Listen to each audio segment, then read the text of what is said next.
नमस्कार। विवाहितेच्या चारित्र्यावर संशय। विवाहिता घरात दुपारच्या वेळी एकटीच असताना तो घरात घुसला आणि मागून। सविस्तर बातमी पुढे पाहण्याआधी चॅनलवरती तुम्ही नवीन असाल तर आपला आरजी मराठी न्यूज चॅनल जरूर सबस्क्राईब करून घ्या।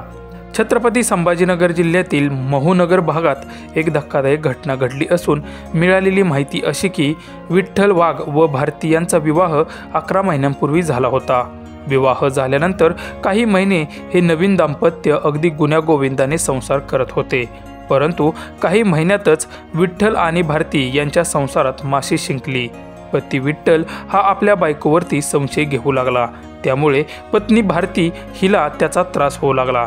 या संशयावरून घरामध्ये दोघांच्यात नेहमीच वाद होऊ लागला।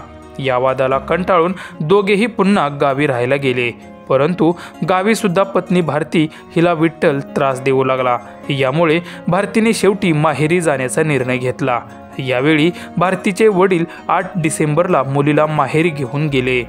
त्यानंतर 16 डिसेंबरला भारतीची आई रंजना, भाऊ राहुल आणि तिची वहिनी हे तिघेजण कामानिमित्त दुपारच्या वेळी घराबाहेर गेले होते। तेव्हा घरी फक्त भारती आणि तिच्या भावाची 4 वर्षांची मुलगीच घरी होत्या।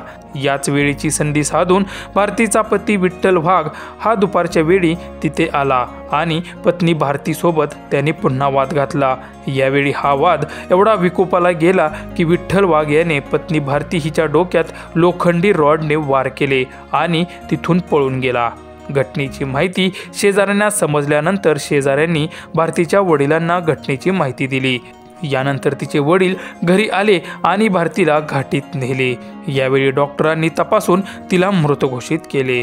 दरम्यान विठ्ठल वाघ याच्या विरुद्ध सातारा पोलिसांत गुन्हा दाखल करण्यात आला असून आरोपीची शोध मोहीम सुरू आहे।